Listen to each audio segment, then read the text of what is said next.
मैं ये भविष्यवाणी करने का साहस करता हूं, अंधेरा छटेगा, सूरज निकलेगा, कमल खिलेगा। अटल बिहारी वाजपेयी, लाल कृष्ण आडवाणी, मुरली मनोहर जोशी, कुशाभाऊ ठाकरे, बंगारू लक्ष्मण, जना कृष्णमूर्ति, वेंकैया नायडू, राजनाथ सिंह, नितिन गडकरी, अमित शाह, जेपी नड्डा। दुनिया की सबसे बड़ी पार्टी ने 45 वर्षों में 11 अध्यक्ष देखे हैं, लेकिन इससे ज्यादा खुद बीजेपी और बीजेपी से ज्यादा लोग ये जानना चाहते हैं कि 12वां और नया अध्यक्ष कौन होगा। बीजेपी किसको अपनी बागडोर देने जा रही है, जो उसके रथ को विजय मार्ग पर लगातार दौड़ा सके। मौजूदा बीजेपी अध्यक्ष जेपी नड्डा एक्सटेंशन पर चल रहे हैं। लोकसभा चुनाव में बीजेपी को बहुमत नहीं मिलने से नड्डा पर सवाल उठे, लेकिन ठीक सामने महाराष्ट्र, हरियाणा और झारखंड जैसे राज्यों के चुनाव थे। उसके बाद दिल्ली का चुनाव सिर पर आ गया। बीजेपी ने अपना अध्यक्ष तो नहीं बदला, लेकिन झारखंड को छोड़कर बाकी राज्यों में अपने लिए माहौल जरूर बदल दिया। अब अध्यक्ष बदलने की घड़ी टिक टिक कर रही है। कभी 2 सांसदों वाली बीजेपी आज केंद्र से लेकर कई राज्यों में सरकार चला रही है, लेकिन इससे आगे लक्ष्य तो कई दशकों तक सरकार चलाने का है। इसीलिए हर नए अध्यक्ष की चुनौती गृह मंत्री अमित शाह के इस बयान के साथ बढ़ती जाती है।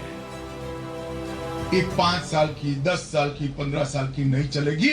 जिस प्रकार से आजादी के बाद कांग्रेस को एक लंबे समय तक पार्लियामेंट से पंचायत से पार्लियामेंट तक 50 साल तक शासन करने का मौका मिला, भारतीय जनता पार्टी के कार्यकर्ताओं ने 50 साल तक पंचायत से लेकर पार्लियामेंट तक विजय ही विजय की कल्पना करनी चाहिए। इसके अलावा कुछ बीजेपी सामाजिक समीकरणों को साध कर चलने वाली पार्टी है। हर पद के साथ योग्यता और राजनीतिक समझ के साथ चुनावी रणनीति का भी ध्यान रखती है। इसीलिए ये सवाल उठ रहा है कि बीजेपी का अगला अध्यक्ष किस तबके से आएगा, ओबीसी, दलित, महिला या दक्षिण भारतीय। जैसे जैसे बिहार में विधानसभा चुनाव की घड़ी नजदीक आ रही है, वैसे वैसे बीजेपी के अंदर अध्यक्ष पद को लेकर हलचलें भी तेज हुई हैं। बीजेपी की कोशिश है कि उस चुनाव से पहले ही अध्यक्ष पद का चुनाव हो जाए। इसका मकसद यह है कि बिहार के चुनाव में बीजेपी नए अध्यक्ष की अगुवाई में उतरना चाहती है। इसके लिए लगातार माथापच्ची भी चल रही है। मंथनों और चिंतनों का दौर जारी है। दरअसल बीजेपी को पता है कि नए अध्यक्ष की चुनौतियां 2029 के पार तक पीछा करेंगी। इसीलिए पार्टी कोई जोखिम उठाना नहीं चाहती और इसीलिए बीजेपी और आरएसएस के नेताओं के बीच भी काफी राय मशवरा हुआ है। बीजेपी अभी अपना अध्यक्ष चुन पाती, उससे पहले उपराष्ट्रपति का चुनाव सिर पर आ गया। बीजेपी ने तय किया कि उपराष्ट्रपति का चुनाव बीत जाए तो फिर नए अध्यक्ष का चुनाव कर लिया जाएगा। एनडीटीवी को उच्च स्तरीय सूत्रों से मिली खबर के मुताबिक नए बीजेपी अध्यक्ष के नाम के सुझाव के लिए आरएसएस और बीजेपी के वरिष्ठ नेताओं ने करीब 100 नेताओं से संपर्क किया। इसके तहत बीजेपी के पूर्व अध्यक्ष, वरिष्ठ केंद्रीय मंत्री और आरएसएस बीजेपी से जुड़े और संवैधानिक पदों पर रह चुके नेताओं से बातचीत की गई है। ऐसे 88 वरिष्ठ नेताओं से व्यक्तिगत मुलाकात कर बीजेपी के नए अध्यक्ष के बारे में उनसे सुझाव लिया गया है। सूत्रों के मुताबिक जहां कई वरिष्ठ नेताओं ने अपनी ओर से कुछ नाम भी सुझाए, वहीं कुछ ने कहा कि जो भी नाम तय हो उनकी ओर से सहमति रहेगी। हालांकि ये माना जा रहा है कि अध्यक्ष के चुनाव से पहले उत्तर प्रदेश, गुजरात, कर्नाटक जैसे महत्वपूर्ण राज्यों के प्रदेश अध्यक्षों का चुनाव हो सकता है। लेकिन राष्ट्रीय अध्यक्ष के चुनाव में लगातार होती देरी पर कुछ दिनों पहले ही मोहन भागवत ने जिस तरह चुटकी ली, उससे लगता है कि बीजेपी और आरएसएस में नाम पर पूरी तरह सहमति नहीं बन पाई है। हम तय करते इतना समय लगता क्या?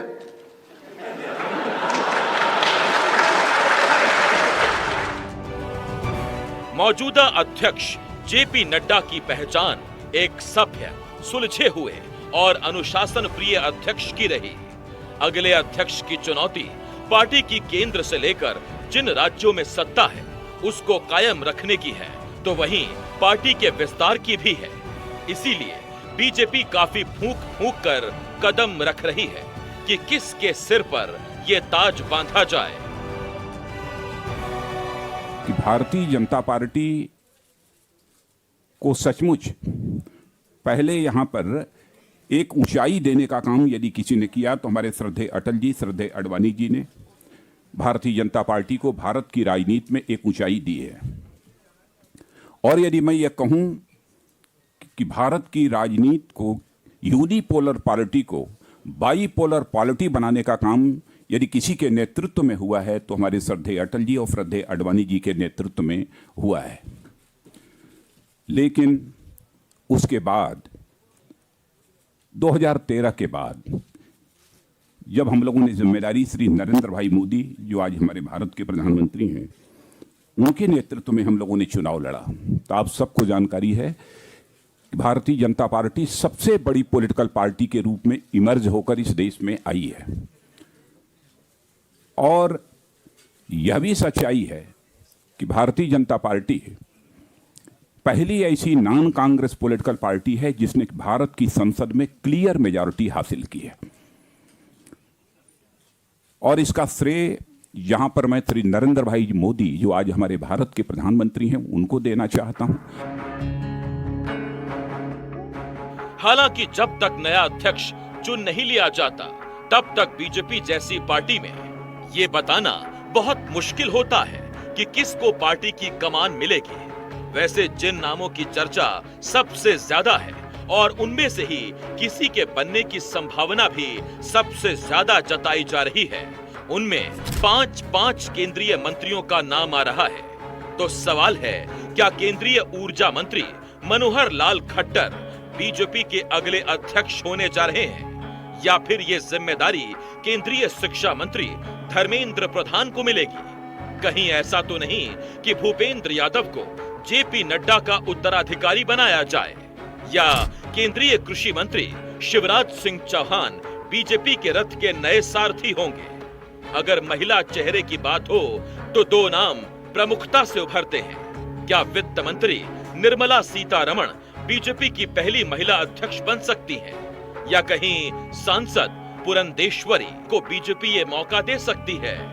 खास बात यह है कि जिस दक्षिण भारत में बीजेपी को विस्तार देने की चुनौती अगले अध्यक्ष के सामने होगी, वहां की ही तमिलनाडु से निर्मला आती हैं और आंध्र प्रदेश से पुरंदेश्वरी को बीजेपी ये मौका दे सकती है। या फिर इन सारे नामों के बीच कोई डार्क हॉर्स है जो चौंकाते हुए अचानक प्रकट हो सकता है? आखिर बीजेपी को एक ऐसा अध्यक्ष चाहिए जो इस 24 घंटे चलने वाली पार्टी से कदम ताल कर सके। हमने मेहनत की, हम लोगों में गए, हमने संघर्ष किया है। पार्टी 365 दिन चलने वाली पार्टी है। ये कोई चुनाव में कुकुर मुक्के की तरह से खड़ी होने वाली पार्टी नहीं है। बीजेपी 24 घंटे चलने वाली पार्टी यूं ही नहीं बनी। इसने समय समय पर व्यापक बदलाव किए। इसके अध्यक्षों की अलग अलग शख्सियत और छवियां रही। बीजेपी ने समय के साथ खुद को बहुत तेजी से बदला भी। अप्रैल 1980 को जब जनता पार्टी की राख से बीजेपी की चिंगारी फूटी तो सवाल था कि भारतीय जनता पार्टी कैसी होगी। वो जंग संघ के बताए रास्ते पर चलेगी या फिर नया रास्ता ही चुनेगी? बीजेपी ने अटल बिहारी वाजपेयी को अपना पहला और संस्थापक अध्यक्ष बनाया था। वाजपेयी ने जनसंघ के हिंदुत्ववादी लाइन को छोड़कर गांधी के रास्ते को पकड़ा। उसी साल दिसंबर महीने में जब मुंबई में बीजेपी की पहली कार्यकारिणी की बैठक हुई तो उसमें मुख्य अतिथि के रूप में MC छागला को बुलाया गया था, जो एक वक्त में जिन्ना के निजी सहायक और आजाद हिंदुस्तान में इंदिरा गांधी की सरकार में शिक्षा मंत्री थे। वाजपेयी ने तब गांधीवादी समाजवाद का रास्ता अख्तियार किया। हालांकि वाजपेयी राजनीति में श्यामा प्रसाद मुखर्जी के सिद्धांतों के लिए आए थे। डॉक्टर श्यामा प्रसाद मुखर्जी जम्मू कश्मीर आंदोलन के सिलसिले में परमिट सिस्टम को तोड़कर श्रीनगर गए थे। पत्रकार के नाते मैं उनके साथ था। वो गिरफ्तार कर लिए गए, हम लोग वापस आ गए। डॉक्टर मुखर्जी ने मुझसे कहा कि वाजपेयी जाओ और दुनिया वालों को कह दो कि मैं कश्मीर में आ गया हूं बिना किसी परमिट के। थोड़े दिनों बाद कश्मीर में नजरबंदी की अवस्था में सरकारी अस्पताल में डॉक्टर मुखर्जी की मौत हो गई। मुझे लगा कि मुझे डॉक्टर मुखर्जी के काम को आगे बढ़ाना चाहिए। श्यामा प्रसाद मुखर्जी ने जम्मू और कश्मीर में 2 प्रधान, 2 विधान, 2 निशान के खिलाफ आवाज बुलंद की थी। वो जनसंघ के संस्थापक अध्यक्ष थे। पहले जनसंघ और फिर बीजेपी उनके ही कदमों पर चलते हुए अनुच्छेद 370 के खात्मे का अभियान चलाती रही और आखिरकार 5 अगस्त 2019 को जम्मू और कश्मीर से अनुच्छेद 370 खत्म हुआ। मैं प्रस्ताव करता हूं कि जम्मू और कश्मीर पुनर्गठन विधेयक 2019 को पुनर्स्थापित करने की अनुमति दी जाए। महोदय, मैं प्रस्ताव करता हूं कि जम्मू और कश्मीर आरक्षण अधिनियम 2004 और संशोधन करने वाले विधेयक को पुनर्स्थापित करने की परमिशन दी जाए। बीजेपी इस काम को अंजाम तक पहुंचा पाई तो इसलिए क्योंकि एक तो उसकी नीयत थी और दूसरा उसके पास अपने बूते पूर्ण बहुमत था। 2019 के लोकसभा चुनाव में बीजेपी को 303 सीटें मिली। ये उसका अब तक का सबसे अच्छा प्रदर्शन है। उस समय अमित शाह बीजेपी के राष्ट्रीय अध्यक्ष थे। कल कल करते आज हाथ से निकले सारे, भूत भविष्यत की चिंता में वर्तमान की बाजी हारे। पहरा कोई काम न आया, रसघट रीत चला जीवन भी। लेकिन बात पहले अध्यक्ष अटल बिहारी वाजपेयी की करें तो उनके नेतृत्व में पहला चुनाव 1984 में हुआ। पूर्व प्रधानमंत्री इंदिरा गांधी की हत्या के साए में हुए उस चुनाव में बीजेपी का सुपड़ा साफ हो गया था। पार्टी पूरे देश में सिर्फ 2 सीटें ही जीत पाई। दूसरों की छोड़िए, खुद अटल बिहारी वाजपेयी भी ग्वालियर से चुनाव हार गए। उस हार से बीजेपी में नया मंथन पैदा हुआ। गांधीवादी समाजवाद का सपना धूमिल होने लगा और इसी के साथ 1986 में बीजेपी अध्यक्ष के पद पर लाल कृष्ण आडवाणी विराजमान हुए, जो वाजपेयी के 6 साल के दौर में पार्टी के प्रधान महासचिव थे। आडवाणी ने बीजेपी के चाल, चरित्र और चेहरे को नई धार दी। आडवाणी के दौर में बीजेपी ने राम मंदिर को अपना प्रमुख मुद्दा बनाया। जम्मू और कश्मीर में अनुच्छेद 370 की समाप्ति बीजेपी के लिए एक प्रमुख मुद्दा बना और उसी तरह समान नागरिक संहिता को बीजेपी ने अपने एजेंडे में टॉप 3 में रखा। भारतीय जनता पार्टी जिंदाबाद। राम मंदिर के मुद्दे ने बीजेपी को नई धार दी। 2 सीटों पर सिकुड़ी बीजेपी अपने हिंदुत्व और राष्ट्रवाद के मिश्रण से विस्तार के सपने देखने लगी। उस सपने को पंख मिला जब बोफोर्स तोप घोटाले में वीपी सिंह कांग्रेस से निकलकर विपक्ष की धुरी बन गए। बीजेपी ने 1989 के चुनाव में 88 सीटें जीतकर बता दिया कि अभी तो पार्टी शुरू हुई है।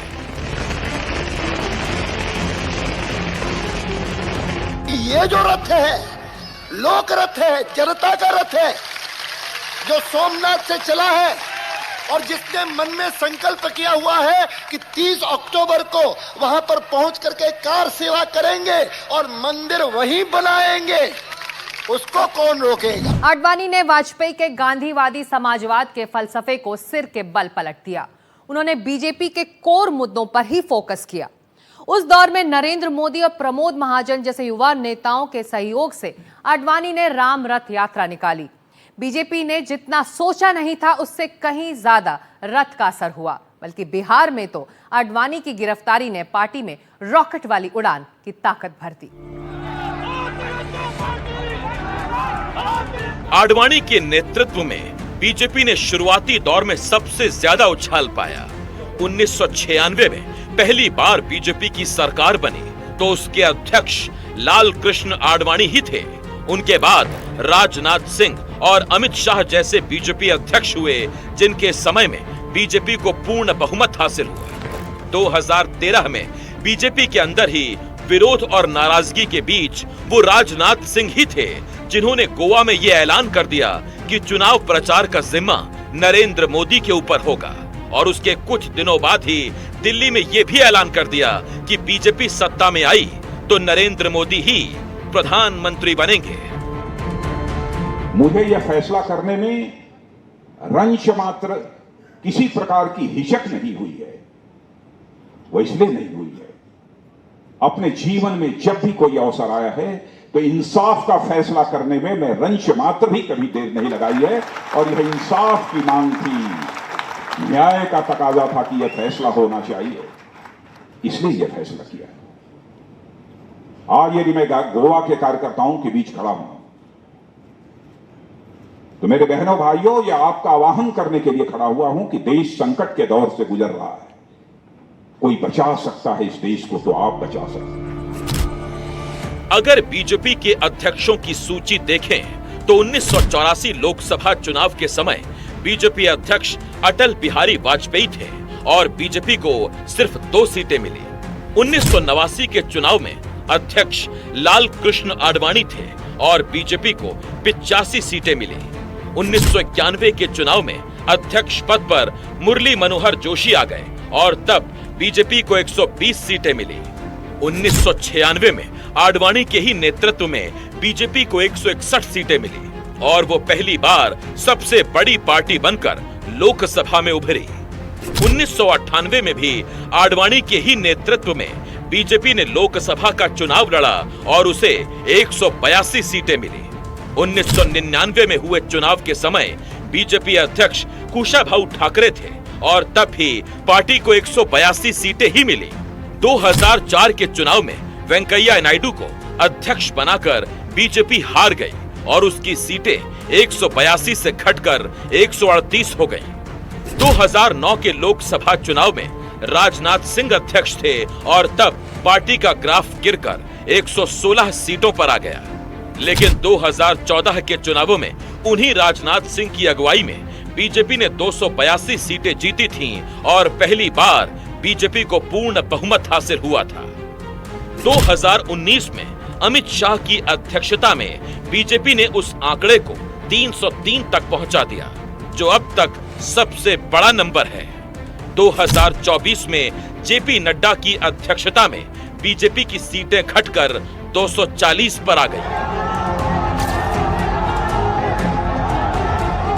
इन तमाम अध्यक्षों के बीच बीजेपी में एक नेता ऐसा चमका जो अध्यक्ष तो कभी नहीं रहा, लेकिन बीजेपी को सबसे ज्यादा कामयाबी उसके नाम पर मिली, और वो हैं प्रधानमंत्री नरेंद्र मोदी। मैं खाता हूँ, मैं खाने दूंगा। 7 महीने एक सेवक को देके देखो, मैं सिर्फ सेवक। जो आग आपके दिल में है वही आग मेरे दिल में है। नरेंद्र मोदी उस वक्त बीजेपी के संगठन महामंत्री थे जब उन्हें गुजरात का मुख्यमंत्री बनाया गया था। उससे पहले भी वो कभी किसी सरकारी पद पर नहीं रहे थे। वो 1.5 दशक आरएसएस में बिता चुके थे और उतना ही बीजेपी के संगठन में। अब सत्ता की राजनीति में आए तो संगठन का वो तजुर्बा उनके काम आया। उन्होंने न सिर्फ गुजरात में बीजेपी को लगातार जीत दिलाई, बल्कि केंद्र में भी हैट्रिक लगा दी। इसीलिए अध्यक्ष चाहे कोई भी बने, उसे पीएम मोदी से भी कदम मिलाकर चलना होगा।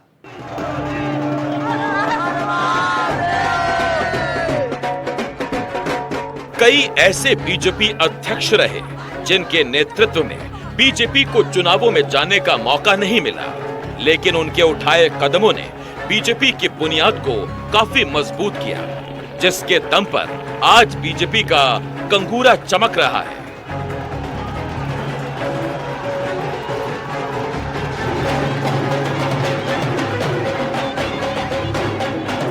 1991 में आडवाणी के बाद बीजेपी अध्यक्ष बने मुरली मनोहर जोशी ने 26 जनवरी 1992 को श्रीनगर के लाल चौक पर तिरंगा फहराया था। ये घटना आज भले सामान्य लगे, लेकिन उन दिनों में ये संभव मालूम नहीं होता था।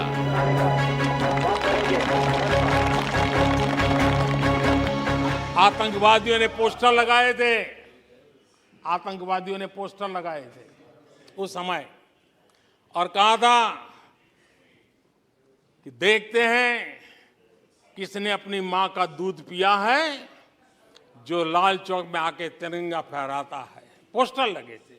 और उस दिन 24 जनवरी थी, मैंने जम्मू के अंदर बड़ी सभा में कहा था, अध्यक्ष जी मैं पिछली शताब्दी की बात कर रहा हूं, और तब मैंने कहा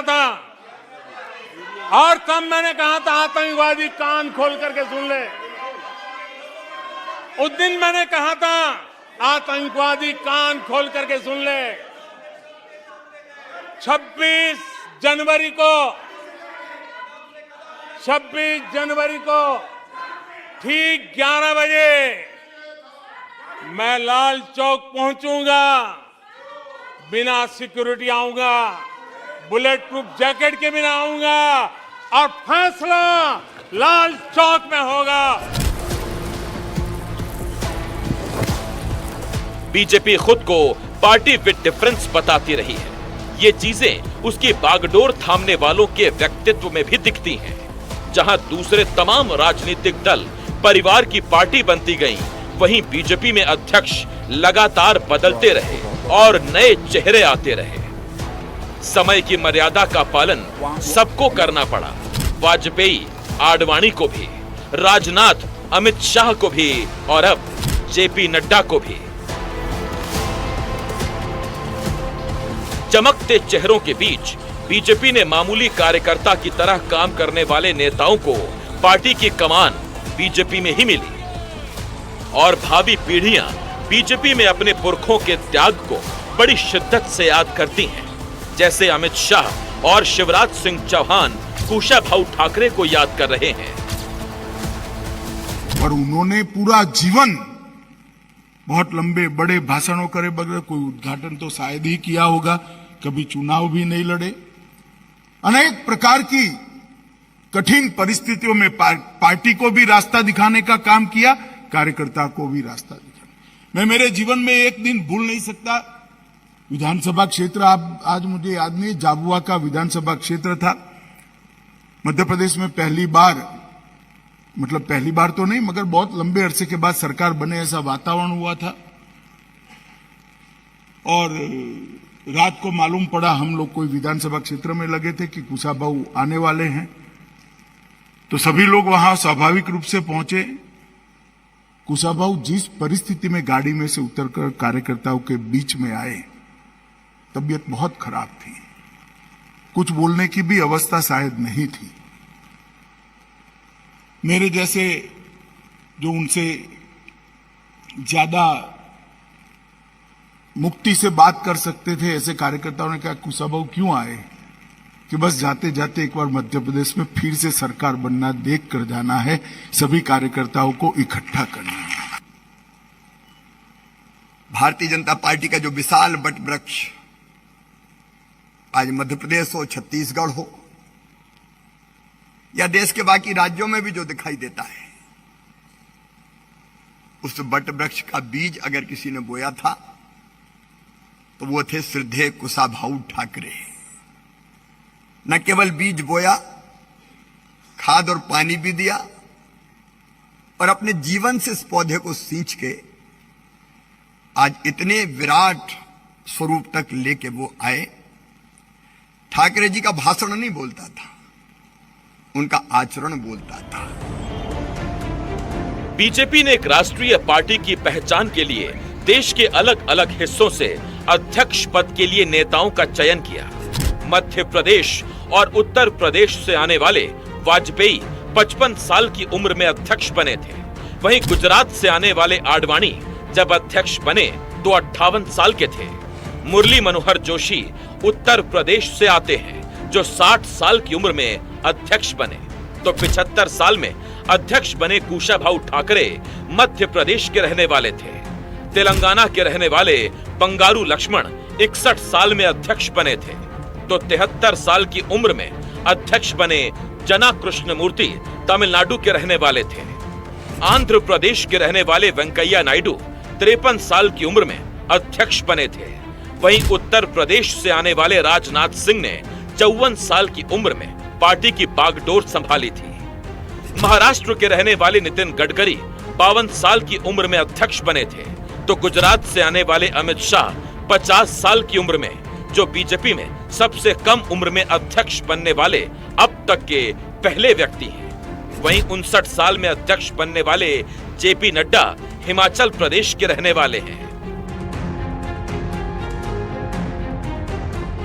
इसीलिए सवाल है कि क्षेत्र के हिसाब से भी देखें तो बीजेपी का अगला अध्यक्ष देश के किस हिस्से से आ सकता है, और इससे भी बड़ी बात है कि वो प्रधानमंत्री नरेंद्र मोदी के विजन को कैसे आकार दे सकता है।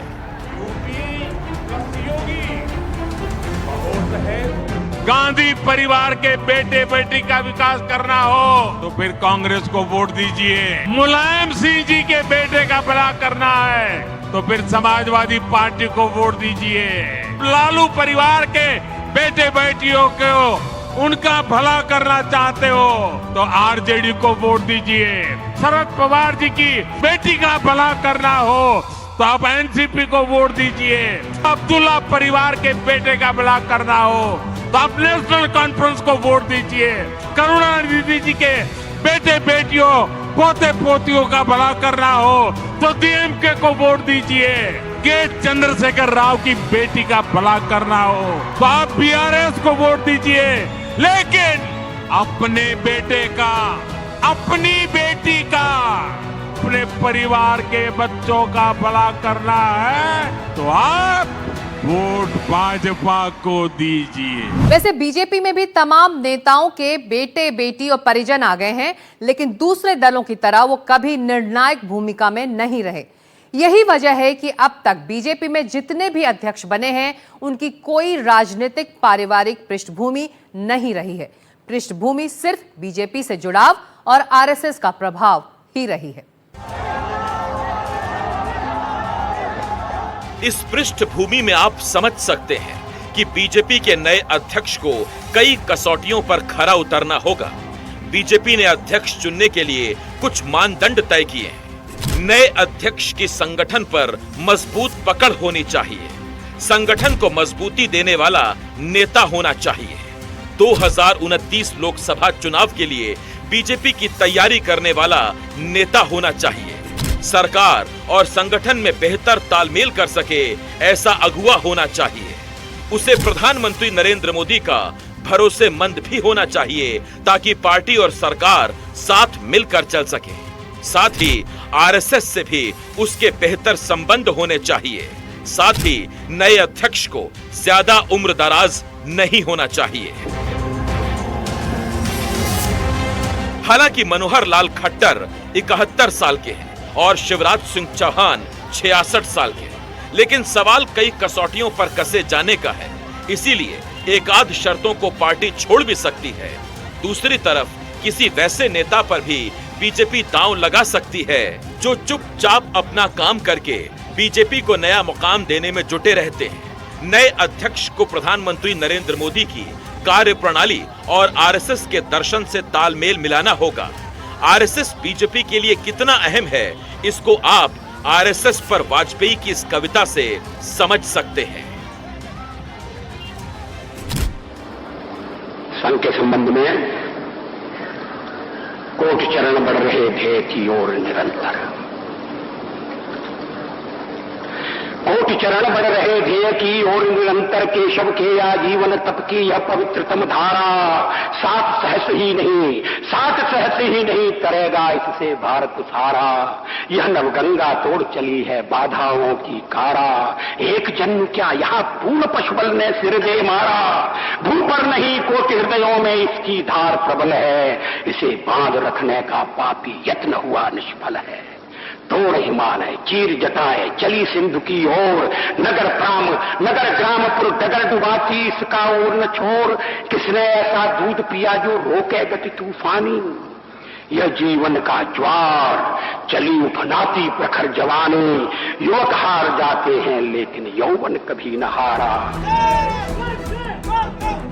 बीजेपी के नए अध्यक्ष पद के लिए जिन नेताओं का नाम चर्चा में है, उनका रिश्ता बीजेपी और आरएसएस दोनों से निकलता है। इनमें मनोहर लाल खट्टर ने 1977 में आरएसएस के लिए काम करना शुरू किया था।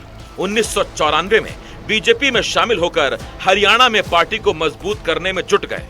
2014 में हरियाणा में बीजेपी की सरकार बनी तो खट्टर को मुख्यमंत्री बनाया गया।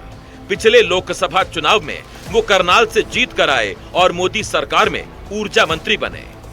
भाई भतीजावाद के आरोपों से ये कोसों दूर हैं। वो पीएम मोदी और आरएसएस की पहली पसंद माने जा रहे हैं। वहीं धर्मेंद्र प्रधान की बात करें तो उन्हें चुनाव जिताने का अच्छा खासा अनुभव है।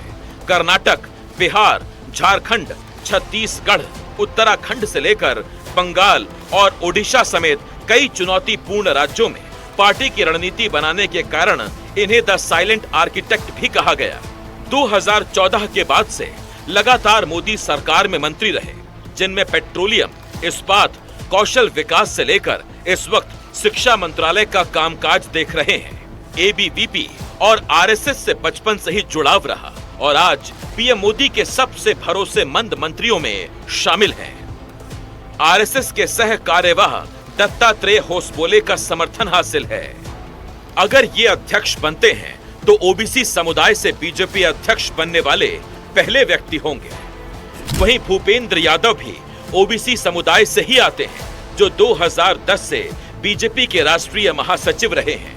उन्हें चुनाव प्रबंधक के रूप में जाना जाता है, जिन्होंने गुजरात, राजस्थान, मध्य प्रदेश, झारखंड, उत्तर प्रदेश जैसे राज्यों में बीजेपी की जीत में महत्वपूर्ण भूमिका निभाई।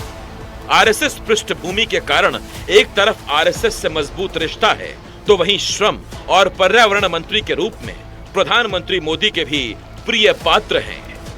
चौथा नाम केंद्रीय कृषि मंत्री शिवराज सिंह चौहान का है, जो बीजेपी में लंबे समय तक मुख्यमंत्री रहने वाले नेता हैं। इनकी लाडली लक्ष्मी, किसान सम्मान जैसी योजनाओं ने उन्हें जनप्रिय चेहरा बनाया। मामा के नाम ने इन्हें लोगों से सीधे कनेक्ट किया। संघ से इनके पुराने जुड़ाव के कारण इनके नाम की भी चर्चा है। इनकी पकड़ मध्य प्रदेश से भी बाहर मानी है। मुझे विश्वास है कि मध्य प्रदेश सरकार ने जो बीड़ा उठाया है और जो उन्होंने कार्य योजना बनाई है, उस कार्य योजना की किताब मुझे उन्होंने पहले पहुंचाई थी। मैंने उसका अध्ययन किया। हर किसी के लिए उसमें काम है, हर जगह के लिए काम है। कब करना, कैसे करना, उसका विधि विधान है। कौन किस काम को देखेगा, इसका पूरा प्रारूप है। एक प्रकार से परफेक्ट डॉक्यूमेंट है फ्यूचर विजन का। जैसे ही बीजेपी को नया अध्यक्ष मिलेगा, उसके साथ ही पार्टी के संगठन और सरकार में भी बड़े बदलाव हो सकते हैं।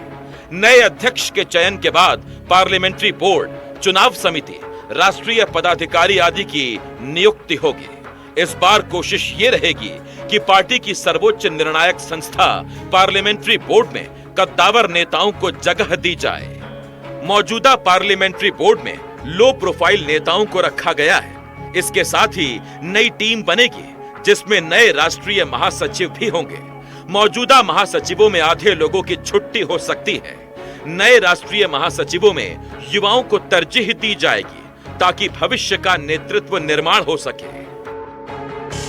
पद का बंटवारा तो फिर भी हो जाएगा, लेकिन नए अध्यक्ष के सामने चुनौतियों का पहाड़ खड़ा है। सबसे पहले बिहार में चुनाव जिताने की जिम्मेदारी है, तो उसके बाद पश्चिम बंगाल में सरकार बनाने की।